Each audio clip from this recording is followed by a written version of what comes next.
You can't be serious, man. You cannot be serious! Well, Don and Sue and Ivan, we have a sporting icon on the phone, on the line from Sydney.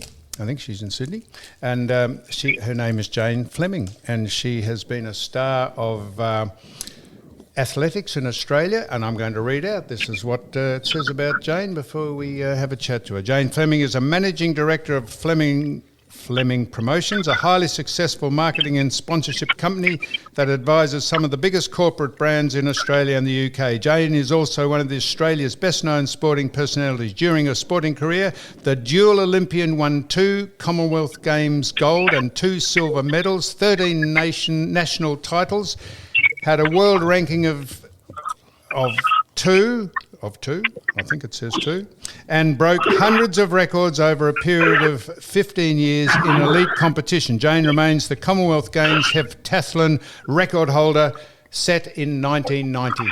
So, Jane, without any further, welcome to You Cannot Be Serious, and thanks for joining us. You're welcome. Thanks for inviting me. No, it's a pleasure. And I think you would know Sue Stanley here, both legends in your in the women's disciplines of sport, or should we say just the people's disciplines of sport these days? We don't differentiate between men and women, although we will be on this podcast. Jane is a true icon, legend in Australian sport. An OAM. Oh, sorry, that would be my car beeping away there. Sorry about that. No worries. Now, you represented you represented Australia in the Commonwealth Games, and you were the Commonwealth Games champion in Auckland in 1990, Jane. And this is having been a budding athlete. I listened to a interview you did with someone called Tanya. I can't remember her name, but it said that you started when you were about 12 in athletics. Is that right? Actually, I started a bit younger than that, believe it or not. I started when I was around 8. So I grew up in country Victoria, and then when I was 8, we moved to Melbourne. And my first friends I made at primary school was a girl that did little athletics.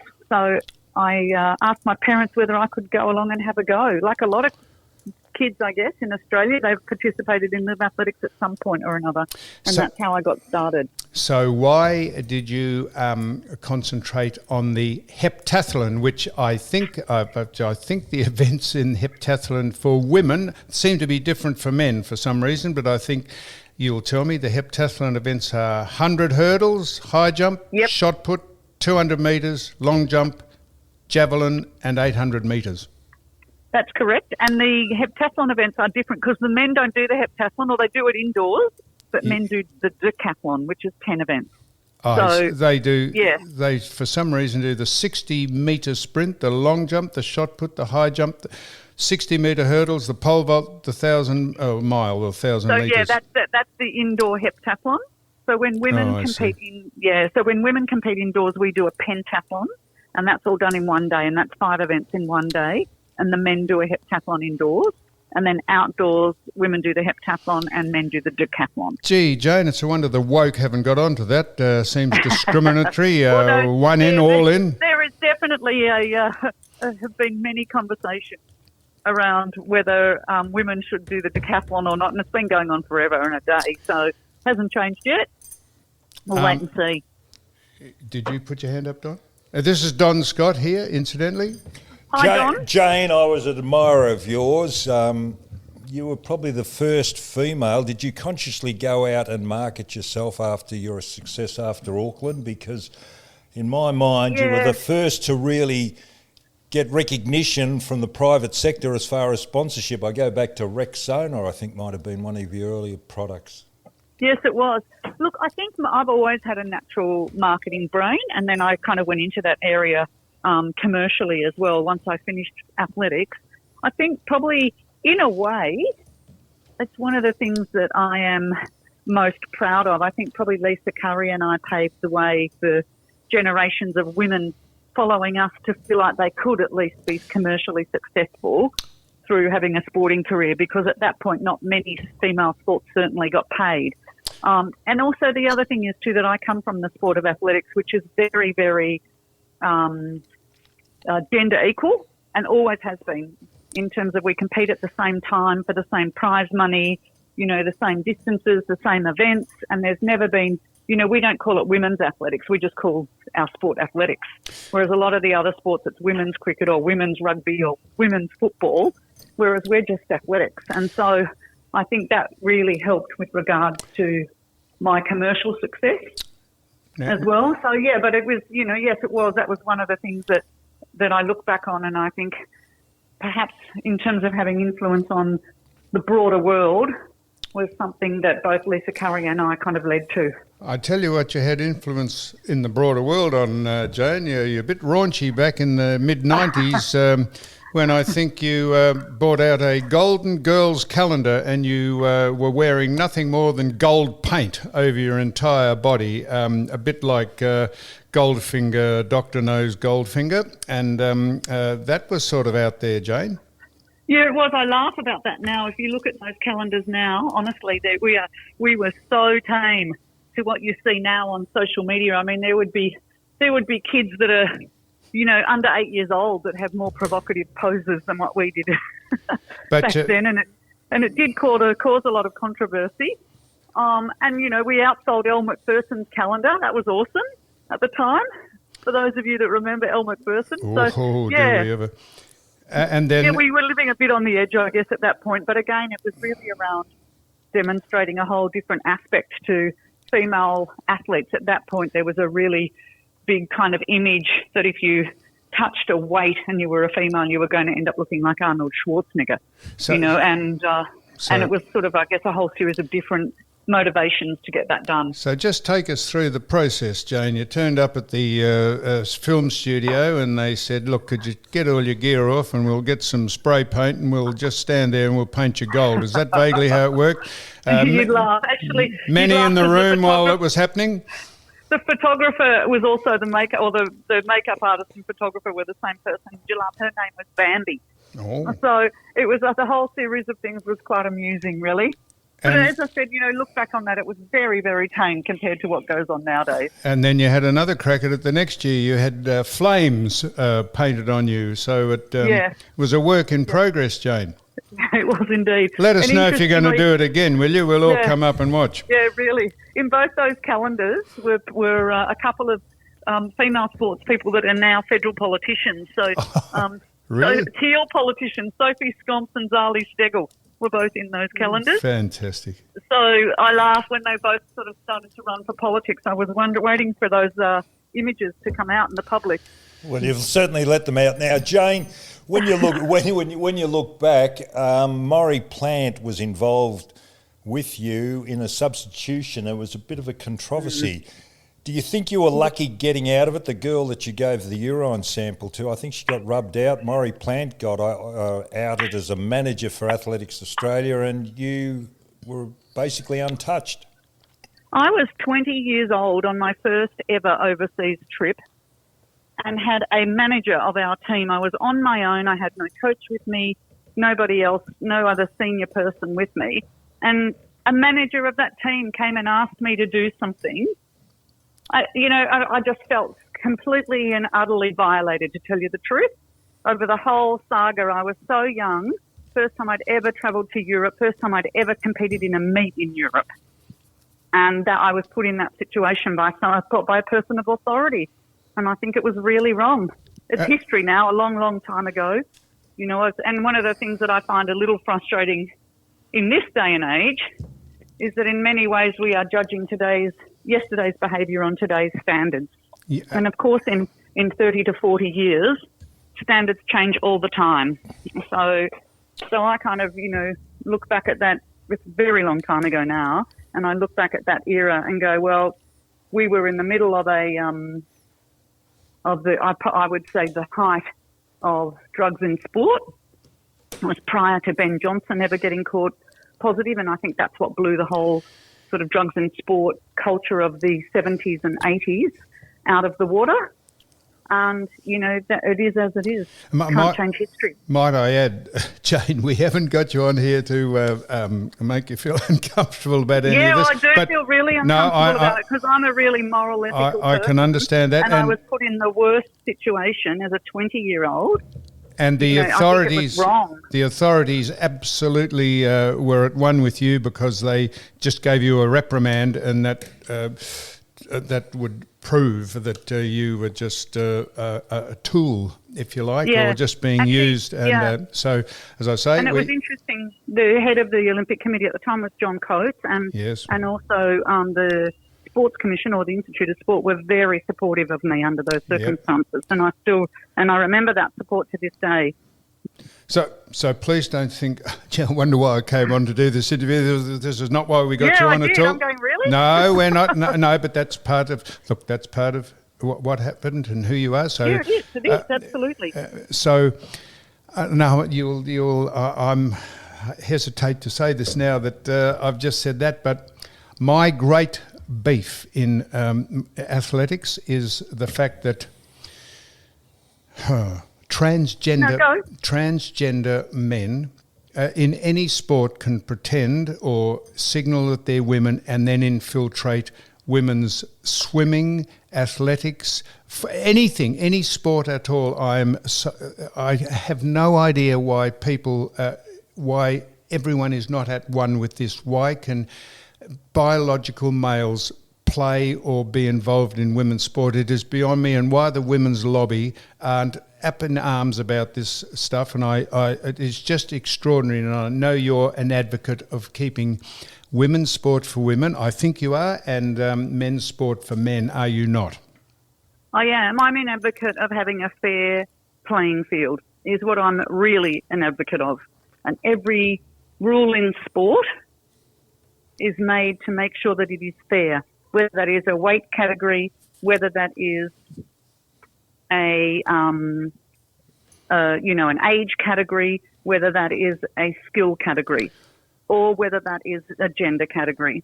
And so I have no issue whatsoever with trying to protect women's sport, because we need to in fact, protect sport full stop.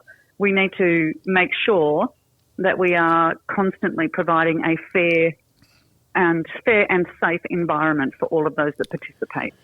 Absolutely.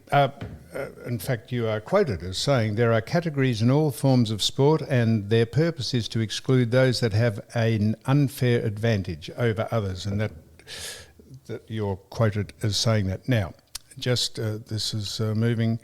In the years you've been involved in athletics, what is the most amazing athletics record or most amazing athletics performance, men or women, that you have been associated with or seen? If I'm going to just tell you who mine is. I don't know how a man called Sotomayor from Cuba could jump 8 foot. Javier Sotomayor. I have no idea how someone could, if you measure 8'1" on your wall at home and work out that someone could jump over that. That's the most amazing thing.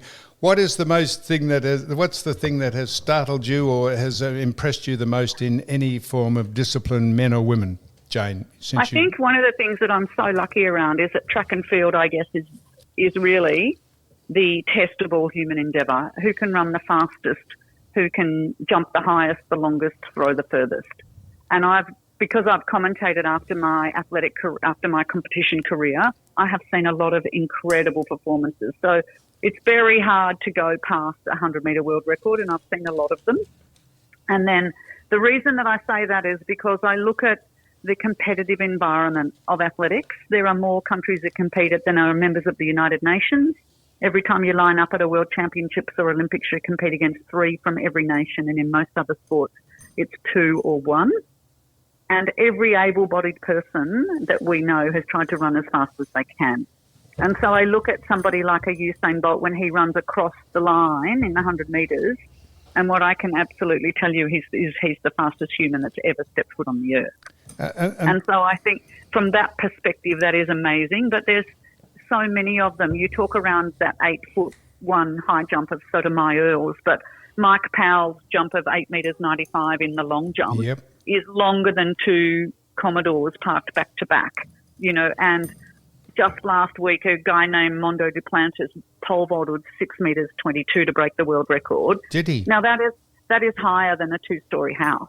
Yeah, And so there are these incredible human performances, and it's around the human being as opposed to the athlete. Or to watch a javelin fly nearly 100 metres, like someone throw something 100 metres, is just incredible to watch. And so I'm so amazingly lucky that I've seen a lot of these performances in real time. Or, David Rudisha, when he ran the 800 metres from start to finish, almost sprinting, and ran 140.9.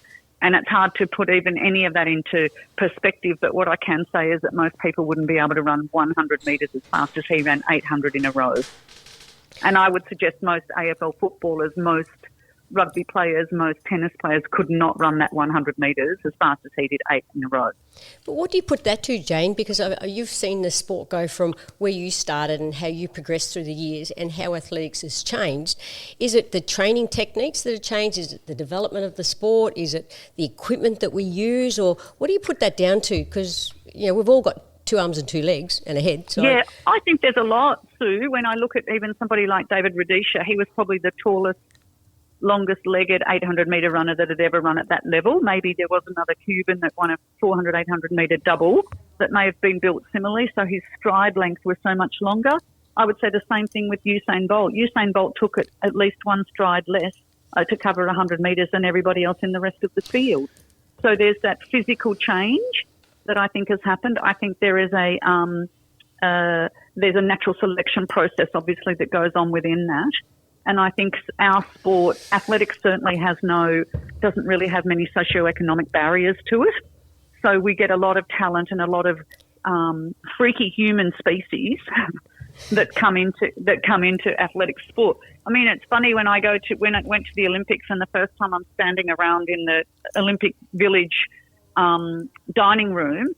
And, I always joke that in front of me was this guy that could lift 3 times his body weight over his head, but his limbs were a third of their normal size. And, in the food line behind me was a woman that was 6'10", and, the line in front of me had a guy that was 7'3", and then there's a gymnast who's 20, but she looks like she's 12, who can bend her body in ways I never imagined. And then I'm like, sport is the place of for the freaks of human nature. I now know why I wasn't an athlete. Or did athletics. But I think there's things like diet has changed. Obviously, equipment has changed. Knowledge, we have a knowledge bank now that comes all the way from exercise physiologists to biomechanists to nutritionists to coaches to sports medicine doctors so there's a greater knowledge bank with which to affect performance as well. So Sam and Don, when you look back at how you trained in the 70s and 80s and 90s, or how football trained, it's very different to how they train now. Even the way we ate back then, it was more about carbohydrates. Well, now it's more about protein for recovery. So there's always going to be, I think, knowledge leaps and bounds that will affect performance other than the actual person and the physiology of a person as well. So the events that do fascinate me in athletics are the combined events. Jane, I'm sorry. Sue here. Is the combined the decathlon, pentathlon and heptathlon. Yes. Now yours was the heptathlon. What do you require, or what sport or leg have you got to be above average to give yourself the lever for the other events that you're not so adept at? So what have you got, is it the sprint, is it the long jump? What's your long suit? So a really good multi-eventer, so decathlete or heptathlete, is a very fast, powerful athlete. So for me, 6 of the 7 events were all around speed. So, if you think around the old Year 9 science equation, for distance is speed times height. So even when you're releasing a shot put, it has to be released as fast as you can. So if you can move your body across the circle, the shot put circle as fast as you can, then obviously you're going to release that implement faster. So 6 of my 7 events were power oriented. And I know when I was at the Institute of Sport at one point, I was the strongest woman that had ever tested pound for pound. Wow. So what that allows is it allows me to take that speed into all of those events. The event that I didn't like, and I joke with now, is that I don't like turning bends. I only run in a straight line because after the straight line, when it turns, it means I've gone too far. So the 800 was your hardest event? 200. Yeah. The 800, the last event, was your hardest event. And it really sorts that event out. I mean, we saw that with Cedric Dubler and Ash Maloney in Tokyo, when Ash's 1,500 metres was just ordinary, and he'd gone super well in the other 9 events because most of them all have a speed element to them. Even the 400 metres, you still have to be fast. Think Kathy Freeman, but the 1,500 metres, like to go and then make a guy that weighs 100 kilos to run a 1,500 metres, and if you think the world's best 1,500 metre runners would weigh between probably 60 and 70 kilos, so that's where it becomes this test of the all-round athlete. So you have to have that endurance side of it. And a lot of multi-eventers ignore that and don't train for it, and then it shows. And I've been quite critical of them. I'm going, because it's not a 6 or a 9 event competition, it's a 7 and a 10 event competition. So you still have to train for that. And certainly for me and for most multi-eventers, that is the worst event to train for because it hurts the most, because we're not built for them at all. You said something interesting there. Can I pick you up on it? Yes. I thought you would be an all-round type athlete, but you said you could run in a straight line. Were you good? So I trained with athletes who had no hand-eye coordination whatsoever. Yeah. Were you one of those people who had hand-eye coordination, or were you just purely an athlete? No, I could do anything. So I played netball and basketball at very high levels as well. And growing up in the country, I think that encourages that. So I'm one of 5 children. I have a brother that's 4 years older than me. And I was always allowed to play cricket and footy and basketball with them because I could. And so I kind of had to make choices about which sport I did. And I think that's why I was good at the heptathlon, because whilst I could throw a cricket ball or a netball or a basketball, I didn't really have the strength for shot put or javelin, and I had to work very hard on those, but I was very coachable. So if you said to me, do this with your left arm and that with your right foot, I'd go, oh, okay, and I'd just do it. And I've seen, there's a number of athletes that I've seen over the years who I think are exactly the same. So we had an Olympic silver medalist in the javelin, Louise McPaul, and she was absolutely exactly the same. I remember watching her. She had a javelin in her hand. They're 2.25 metres long and very thin. And someone threw a tennis ball at her, and she whacked that tennis ball with the end of the javelin from one side of the track to the other. And so there is definitely an element of being able to learn things quickly and to be very coordinated and be very coachable that is required to be a multi-eventer because of the volume of disciplines we have to do. I presume your main discipline in the heptathlon would have been the hurdles. Would that be hurdles right? Hurdles and long jump. Oh, yes. I competed in those individually as well, and then I won a couple of national 100-metre titles as well. So I used to sprint quite a lot as well, but that was always been very beneficial for my other events. What about the state of athletics and sports in general? I don't know if you're interested in other sports. Since the AIS in Canberra has disbanded, you were a member or you were a student or whatever you like to call yourself at the AIS. What do you think of the standard of athletics now in comparison to those days when it was going? So what I can say is that athletics at the moment in Australia, and I'm on the board of Athletics Australia, is unbelievably healthy. We have an amazing team, and our statistics show that as well. So we have a very high-performing with quite a lot of depth team, and we have great systems that are involved with using the State Institutes of Sport and the likes as well and their facilities. The thing that saddens me around the disbandment of that centralised program is that sets such an environment of global ambition for Australians in sport. So I turned up there when I was 20 years old. I'd been at Footscray Institute studying, applied science and PE with a whole lot of other athletes and football players and the likes. But when I got to the Institute of Sport, I would go to the dining room, and it didn't matter whether you'd won national championships, because on the table next to me was someone who just broke a world record in swimming, or someone that had just won a world championship in rowing, or we became very small fish in a very big pond, and that led to global ambition. The other thing around having that centralised program is that we learnt from each other all the time from across sports. I know all the coaches used to meet once a week, and, the weightlifting coach would contribute to the strength programs of the athletes, and the ability to run would contribute to, some of or how to learn to run properly, to some of the other sports that involved running. And there was this amazing sharing of knowledge, and we were the envy of the world, that system. Seriously, leading up to 2000, everybody all over the world looked to Australia and how we did things. So I think we've lost that position within global sport, and hopefully with the Victorian Commonwealth Games and then with the Brisbane Olympics coming up over the next 10 years, from a global level, we'll start to get that back and look at how the systems that we still have in place and what we're doing to enable improved performance on a global level. So if you say that athletics is in a healthy position in Australia, why isn't it publicised more? Because I get surprised when I see international meets and an Australian pop up. You've never heard of them before. Yeah, I think, there is that issue around, I think Australians love watching Australians win, and they don't care who they compete against. So, which without being derogatory, is why a whole lot of the domestic-born sports go really well, because there's always an Australian winning. Yeah. And that's why the Commonwealth Games goes well, because we compete very, very well at Commonwealth Games as well. And then when we get to an Olympics, of course, it's a global forum and a global competition. And, the sport of track and field is the most competitive that there is there. It is very, very difficult to be successful in athletics.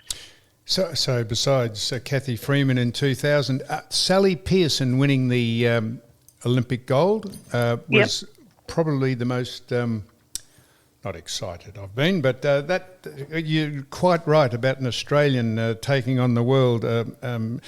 When you consider who Sally Pearson was up against, that was the most fantastic performance that in recent memory of mine. Yeah, I think the other performances, if you look back at the Tokyo Olympics, certainly within the Olympic sports, and I'm not talking around those sports that get played week in, week out, but within the Olympic sports, 7 of the top-ranked television ratings in Australia were for track and field events. Absolutely. So the men's 100 metres with Rowan Browning, Peter Boll in the 800. There was the women's 100 hurdles, which obviously was a legacy that Sally had left. So everyone was very interested in watching the 100 hurdles.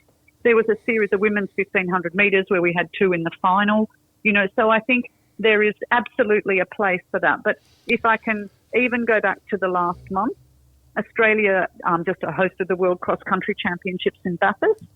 It was a very successful event. We won a medal and got 2 fourth places in the teams for the women's and the men's, and we won a medal in the mixed relays. Ollie Hoare and Stu McSwain, who I think most people will know even from Com Games when Ollie won that 1,500 metres, beating the world champion. And then, and then last week we had our big, for the first time for ages, and you mentioned Maury Plant before, but there was a meet in Melbourne named after him last week, which was endorsed in one of the World Athletics Circuit meets, and the first time we've done that meet for quite a number of years. Well, we went from having a crowd of 2 men and a dog last year to nearly selling out the stadium this year. So we're definitely on the up, and I think with Com Games coming to Melbourne and Olympics coming to Brisbane, that will certainly help. Now, I'm glad you mentioned Peter Boll, because if you've extensively been on the media, on all aspects of the media, on the radio and television and broadcasting, what would you have made of Peter Boll, who had to suffer the indignity of being accused of being a drug cheat and then being cleared by having his second sample? How can in this day and age, sophisticated day and age, can they hang that on someone and then withdraw it? Yeah, there's 2 things I have to say around that. One is that I can't comment on that because I'm a director of Athletics Australia. Right. And secondly, there are processes that are in place that have to be followed. So I just can't go any further on that one. I'm sorry. No, that's okay. And the other, what would you have done with the specific person of Caster Semenya, who was, I think the proper term for that person is an hermaphrodite, and no, she's a DSD, is what you would call her. That? So she has a sexual difference. Right. So it is a massive issue.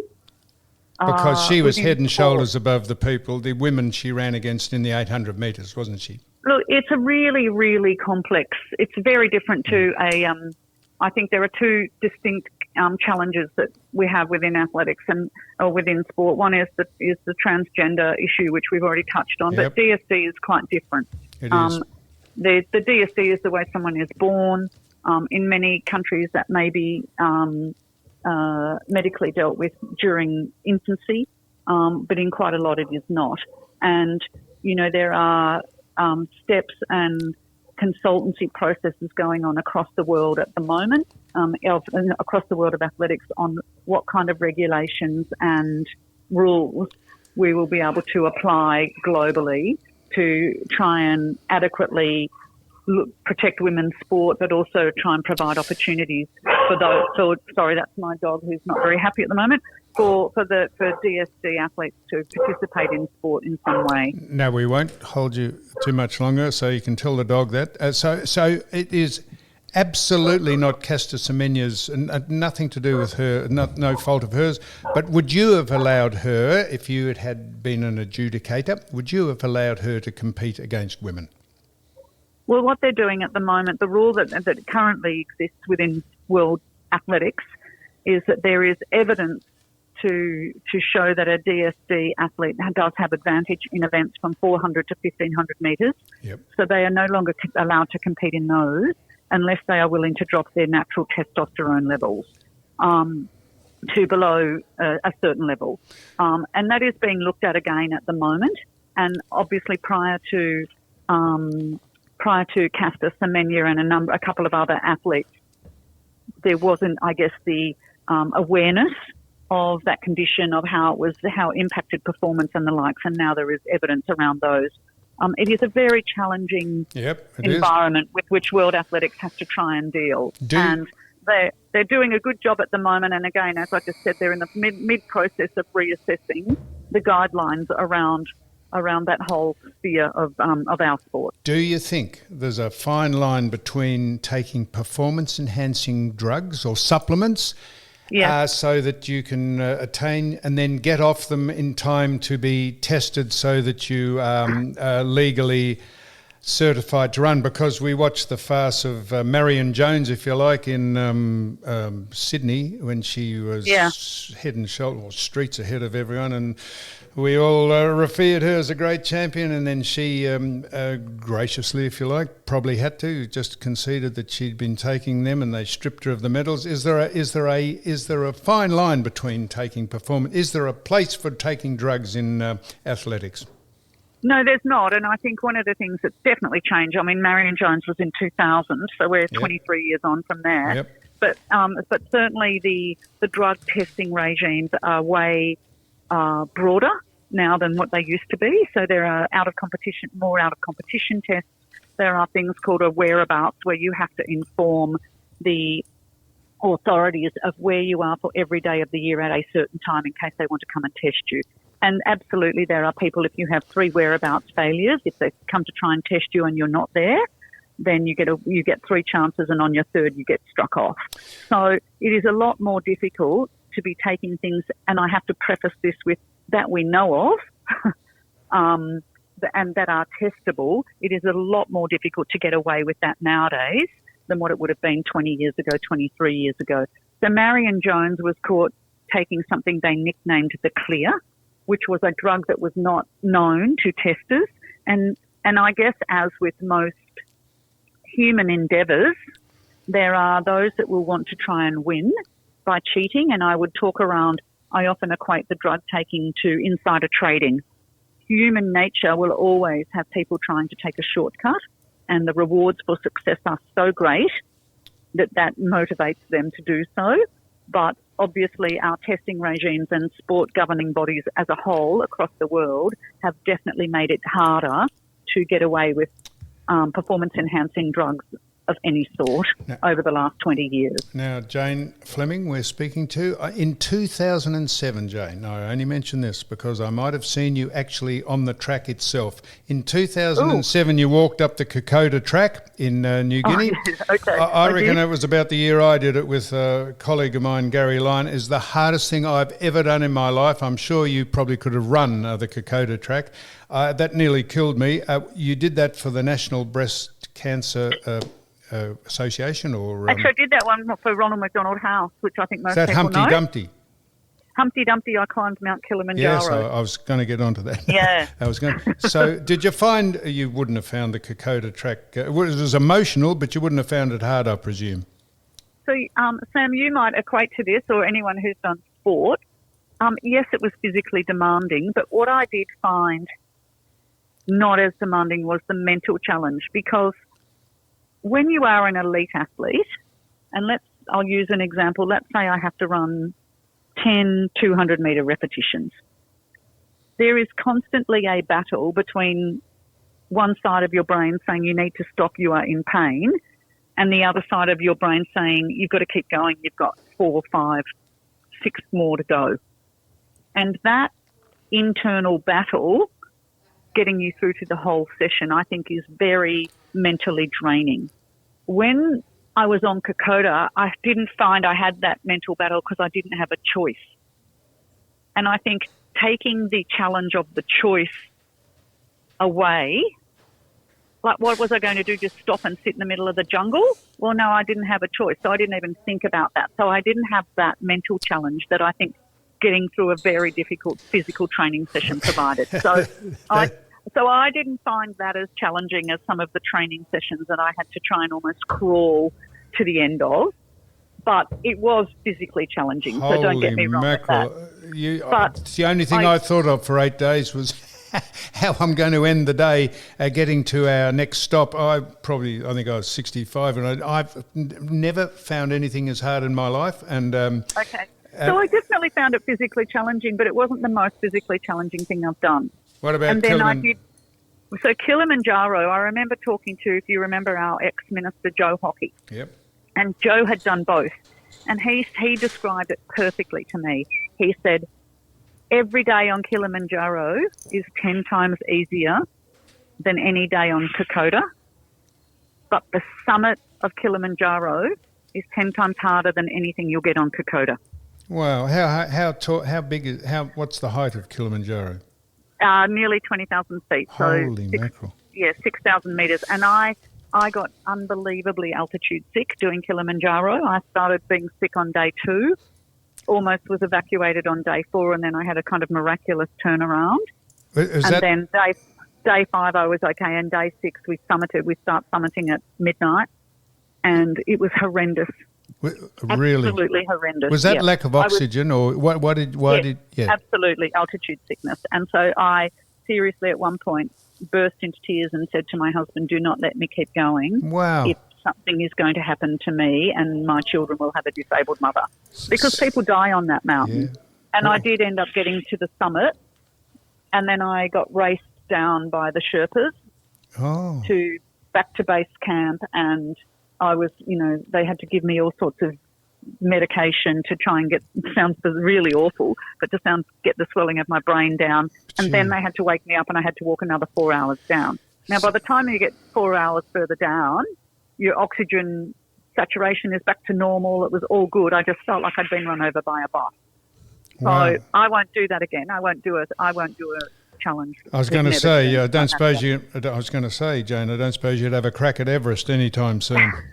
Well, interestingly too, Sam, I remember speaking to our, legendary marathon runner, Rob De Castella, at a social event, and he was saying to me, people like us should never really put ourselves in a situation where there is a potential to be physically damaged by trying to attain a goal, because we've become we're so good at ignoring all the physical signs that tell you to stop and to give up.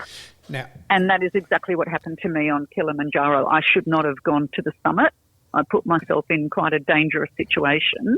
And to do something like Everest, I would never go there because of that. Now, so just before the dog goes completely ratty, just two quick things I wanted to ask you. You've got twin boys, Jimmy and Sammy. Are they I do indeed. budding athletes, or they've lost interest in the sport, or what do they do? No, one of them is a relatively good middle distance runner, but he doesn't like it, and I say to him, I don't blame you because I know it hurts. So his loves, I guess, are surfing, basketball and photography. And then my other son, he laughs, and I'm sure he wouldn't mind me saying we describe him as physically unorthodox. Yeah. And sometimes he says, Mum, that sounds like you're being mean. But one of the things that I am so incredibly grateful in my life, and I'm sure your whole panel is as well, is that I found my thing in life. And it's delivered me the most interesting, amazing life, and I have a massive amount of gratitude for that. And so I wish that my children find their thing, and I don't really care what it is. And my other son's thing, bizarrely, is the bagpipes. And and I'm going, and he loves them, and he plays them all the time, and he's going to Edinburgh to play in the tattoo with his school band, and and I go, awesome. Great. As long as you've got a thing, what a way to live. Now, finally, so Don and I can probably tell you what it's like as far as nerves and anxiety goes to play in a high-grade football game, and Sue can tell you what nerves are required. Tell us what it's like to compete in the Olympics in 1988. You were at Seoul. What is the nerves and anxiety level of standing next to the world's best? No one, the rank and file in the community just can't understand what pressure it is. You might be good at something, but the mental and spiritual aspect of competing far probably exceeds the fact that you're physically fit in the first place. Firstly, by the time you get to the Olympics, you are very well prepared for that, for all the challenges that come with it. So whether they be physical or mental, I worked very closely with a sports psychologist to build up a bank of skills that I could use. I used to welcome the nerves, and I would suggest to anyone who gets nervous, that means, for me, it was a sign that it meant enough.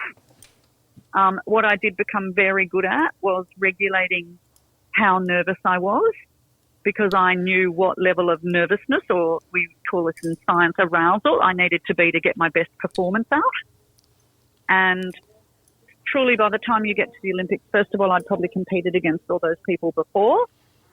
Secondly, in my events, the only thing I could control was what was between my two white lines, so in my lane. So I was very concentrated on just that, yes, indeed. And then I think I just welcomed the challenge, and we used to try and just make sure I concentrated on the process. And I think that worked very well for me. But also, you don't just land at the Olympics. You've usually already gone to a World Championships, Com Games, competed globally a number of times.